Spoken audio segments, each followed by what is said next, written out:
We all know it's been a seller's market in the real estate game. Last year, Norwood clocked the second highest real estate transaction in Norfolk County. The Upland Woods apartment complex with 262 units sold for just over $114 million. Chairman of Norwood's Board of Assessors, Tim McDonough, says that's not even the highest sale in recent years. Actually, believe it or not, the highest price for property was just a couple of years ago in a similar situation. It was Windsor Gardens. That sold for $270 million. And it was kind of crazy at the time because I kept getting calls from investors from New York, and they kept asking me, what if they paid that kind of money, what would the assessment be? Would it change?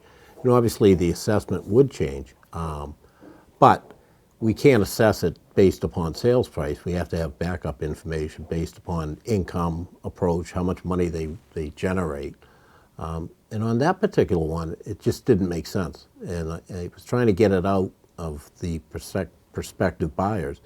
And what it was is a lot of these deals are offshore foreign companies that are looking for a long-term investment.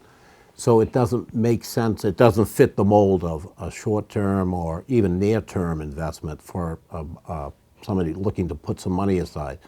And in most cases, and I think in that particular case, it was a Chinese company that they don't really think about 10, 20 years, they think about 40, 50 years. So they'll pay whatever the market will demand. It'll be coming up this year on the tax rolls because it just happened during the fiscal year 24, which was in 2023. The state wants us to be at close to 95% of what market value is. And that's pretty easy to do if you're doing residential properties, because you can go on, say, Elm Street, and you see a colonial sold here and one sold here. You can factor that in. When you have a dynamic like a large apartment complex, it makes it a little more difficult. There's three approaches. There's a cost approach. How much would it cost to rebuild it? Income approach is usually what is used.